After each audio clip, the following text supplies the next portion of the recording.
tantangan di luar sana, fleksibel dengan era yang ada gitu. Jadi misalnya nih ada peraturan di tahun 90 yang bagus banget diterapkan pada zamannya.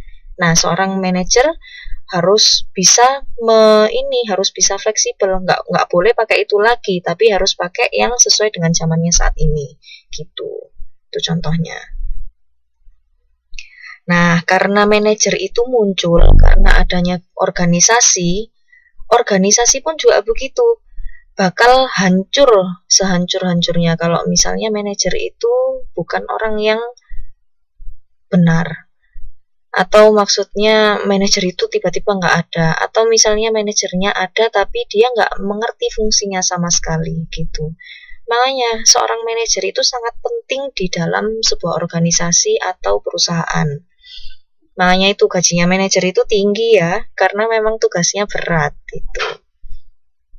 Nah, kalau zaman dulu ini manajer itu reward atau penghasilan atau apa ya? Halo? Ya. Atau hadiah atau upah atau reward ya dari dari manajer yang dulu itu berasal dari organisasi. Dan para manajer itu sukarela kalau zaman dahulu untuk melakukan semua yang jadi tugas-tugasnya. Itu yang zaman dulu. Jadi kayaknya dikasih A langsung dilaksanakan, dikasih B ya nurut-nurut aja, seperti itu. Itu zaman dulu manajer sifatnya seperti itu. Tapi kalau manajer sekarang bukan seperti itu. Sekarang manajer itu dianggap sebagai sesuatu yang profesional, suatu jabatan profesional. Jadi jadi perusahaan itu meng-hire atau memperkerjakan manajer karena kepintarannya dia, karena kepiawaiannya dia gitu. Jadi bisa nih kalau misalnya saya mengangkat manajer langsung begitu aja, maksudnya misalnya di lowongan ya ada dicari seorang manajer, itu ada bisa mungkin kayak gitu. Tapi kalau zaman dulu itu lebih strict, lebih kaku pengangkatannya, karena semuanya itu ada otoritas dari organisasi atau perusahaan masing-masing. Tapi kalau zaman sekarang manajer itu dilihat sebagai sebuah jabatan profesi ya, sebuah jabatan yang profesional. Dan dia itu dituntut berbagai keterampilan, berbagai kepiawaian. Makanya itu mereka juga mengharapkan bayaran yang tinggi karena memang tuntutannya besar. Dan bedanya manajer dulu sama manajer sekarang, kalau zaman dulu mereka itu bakal lebih loyal sama organisasinya. Tapi kalau manajer sekarang karena memang tuntutan yang besar dan juga mereka orientasinya biasanya terhadap gaji, makanya itu mereka sering berpindah-pindah dari satu perusahaan ke perusahaan yang lain, seperti itu.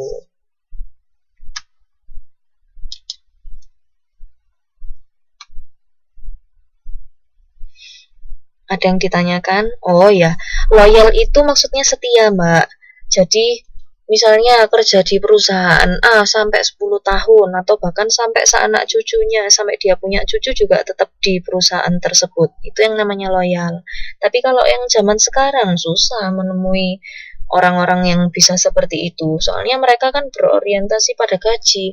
Kalau misalnya perusahaan B ternyata mengasih gajinya lebih tinggi, ya kecenderungannya langsung ke perusahaan B dibandingkan tetap di perusahaan A gitu.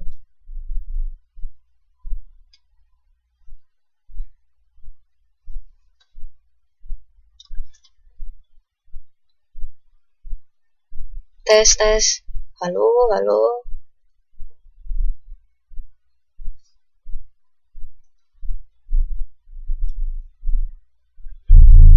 Oke. Loyal itu setia. Bener kata Mbak siapa tadi? Ya, tadi ada yang udah nulis loyal itu ada setia. Bahasa gampangannya gitu.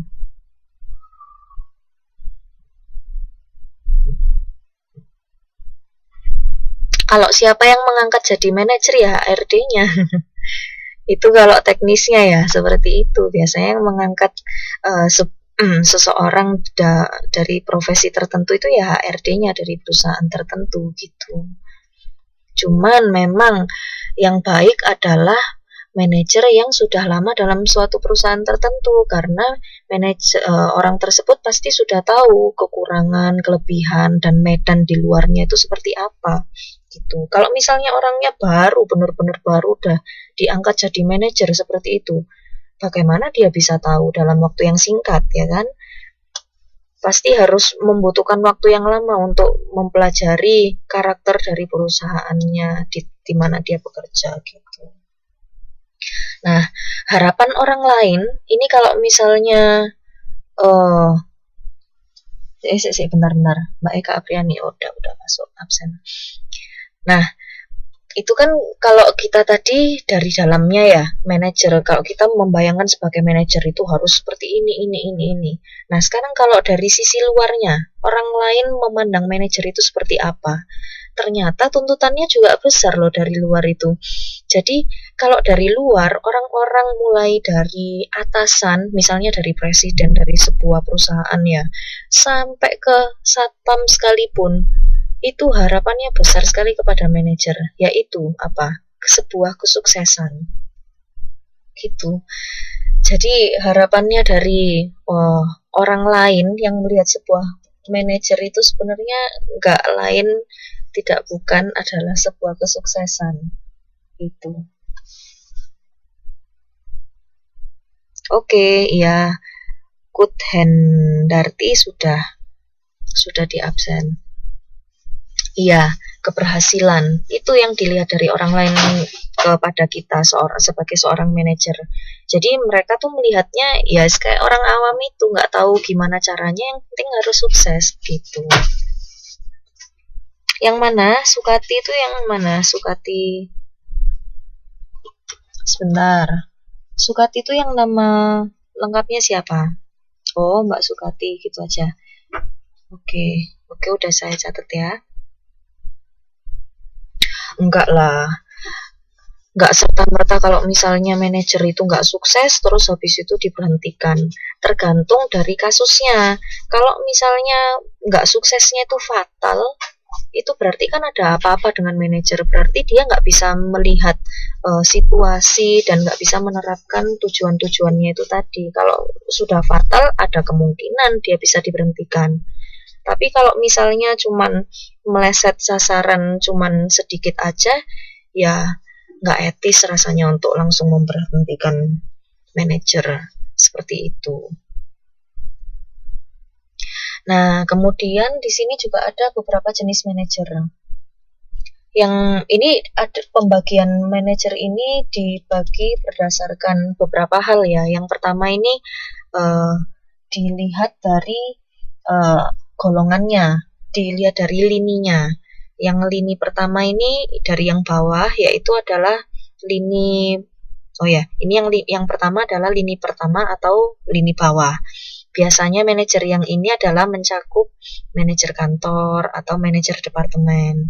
Jadi dia ini menangani departemen-departemen atau divisi-divisi gitu, yang jumlah anggotanya tidak sebanyak dari manajer lini yang berikutnya, yaitu manajer lini menengah.